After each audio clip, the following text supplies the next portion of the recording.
Unlike unsecured cards, approvals are nearly guaranteed because you're putting down collateral.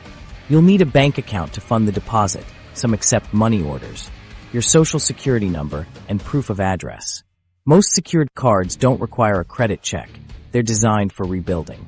Your small limit card serves one purpose: reporting positive payment history. Don't use it for everyday spending yet. Charge one small item monthly, let it post to your statement, then pay in full. This shows activity without risking high utilization. One viewer puts his $1.99 Apple iCloud charge on his $25 limit card. Perfect for building credit with zero risk. Fraud protection on secured cards is identical to premium cards. If someone steals your card number, you're not liable for unauthorized charges. This is a key advantage over debit cards, where thieves can drain your bank account. Always use your secured card for purchases, never ATMs, as cash advances hurt your score.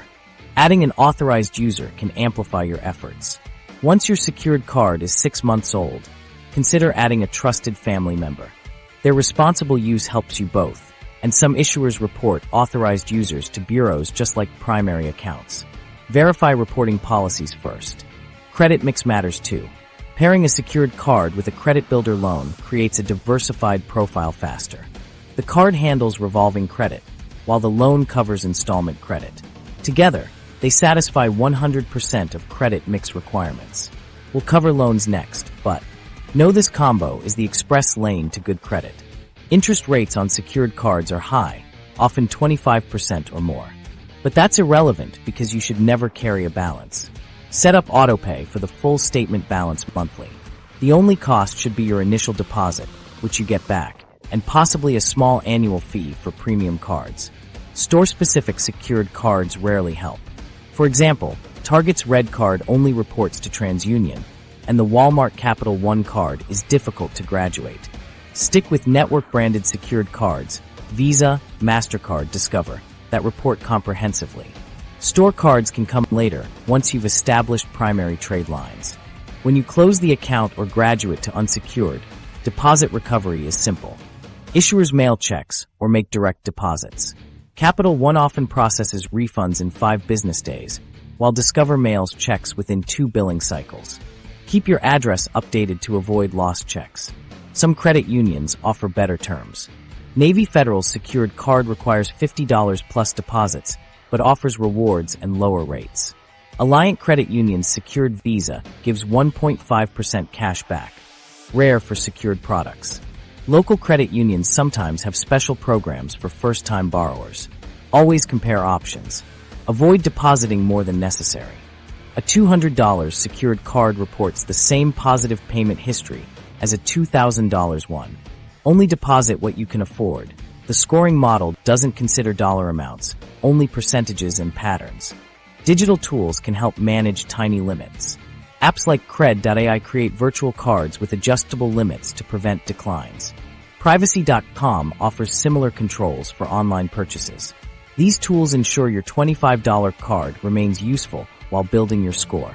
If your budget allows, consider opening 2 secured cards simultaneously. Perhaps $25 on Capital One and $50 on Discover. This creates multiple trade lines faster, but requires careful utilization management.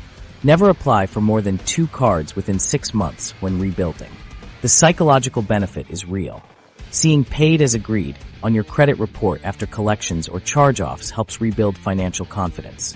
Secured cards prove you can manage credit responsibly, which lenders notice when reviewing manual applications later. Parents can help teens start early. Adding a minor as an authorized user on your secured card establishes their credit file legally. Some issuers permit this at age 16. By graduation, they could have a 700-plus score before their first real job. Credit line increases happen automatically with good behavior. Discover often doubles limits after 7 months, while Capital One increases limits incrementally based on usage patterns. Always accept these. They lower your overall utilization ratio across all cards. Now that you've got secured cards working for you, let's add another piece to the puzzle: credit builder loans that actually pay you back while boosting your score. These are the only loans where perfect payments mean you walk away with more money than you started. Credit builder loans that make sense. Here's your credit builder loan section. A credit builder loan might sound counterintuitive. Why pay interest just to build credit? But when done right, these loans can boost your score and even leave you with extra savings. Here's how it works. Instead of receiving the loan money up front, the lender holds it in a secured account. You make monthly payments, which are reported to credit bureaus. Once the loan term ends, you get the money back, minus a small amount of interest. Let's break it down with an example. Say you take out a $1,000 loan through Self-Financial for 24 months. Instead of receiving the $1,000, it's deposited into a locked CD account. You make fixed payments of about $48 per month, totaling $1,152 over 2 years. At the end, you get the $1,000 back, and your net cost is $152, or about $6.33 per month, to build credit. Meanwhile, your credit report shows an installment loan with perfect payment history, which strengthens your score. Self-Financial is one of the most popular options. You can choose loan amounts between $500 and $5,000, with terms ranging from 12 to 24 months. The CD account even earns a small amount of interest while you make payments. Credit Strong offers a similar setup but allows longer terms, up to 60 months, which can help build credit age. They also offer flexible payment plans, starting as low as $15 per month. While their interest rates are slightly higher, the extended terms may benefit those looking to establish a longer credit history. Local credit unions often provide better deals. Many offer share-secured loans, where you use your savings account as collateral. For example, Navy Federal Credit Union offers loans starting at $250 with no credit check and interest rates as low as 2 to 5%. In some cases, the dividends earned on your savings can offset the loan's interest, making it an even more cost-effective option. Always check with credit unions you qualify for before turning to national services. It's important to avoid shady operators.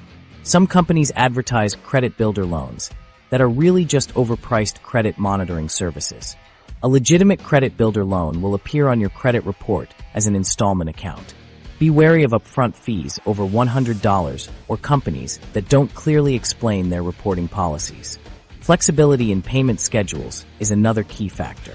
Self allows bi-weekly or monthly payments, while Chime's Credit Builder program links payments to your paycheck deposits. Bright Money adjusts payments based on your cash flow.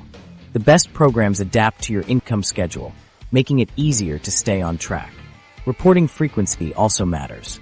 Most reputable providers report payments to all 3 credit bureaus monthly. However, some smaller credit unions only report quarterly, which can slow your progress. Always confirm reporting details before committing. One viewer shared how she wasted 6 months with a local bank that only reported to Equifax, barely moving her overall score. Early termination penalties can be a hidden pitfall. Some lenders charge hefty fees for paying off loans early or closing accounts. Look for programs like Self that allow cancellations after 3 months without penalties. Just keep in mind that shorter loan terms provide less credit history impact. For those with damaged credit, cosigner options can help. Some credit unions allow cosigners on share-secured loans, making it easier to qualify. After a year of perfect payments, many lenders will remove the cosigner requirement, giving you full control of the account. Here's a quick success story. One user, Sarah, had a credit score stuck in the low 500s after years of missed payments. She started with a $500 credit builder loan through her local credit union, making on-time payments for 12 months. By the end of the year, her score jumped over 100 points, and she was able to qualify for a car loan with a much lower interest rate. Stories like Sarah's show how these loans can be a stepping stone to better financial opportunities. If you're looking to maximize results, consider combining a credit builder loan with a secured credit card. This creates both installment and revolving credit history, which satisfies 100% of the credit mix requirements in FICO scoring models. Just make sure to manage both responsibly to avoid overextending yourself. Finally, remember that payment size doesn't necessarily impact scoring. A $500 loan with perfect payments helps just as much as a $5,000 loan. Only borrow what you can comfortably repay. The goal is to build credit, not to impress the algorithm. Credit builder loans are a powerful tool when used wisely. They're not just about improving your score, they're about creating opportunities. Whether you're rebuilding after financial setbacks or starting from scratch, these loans can help you take control of your credit journey.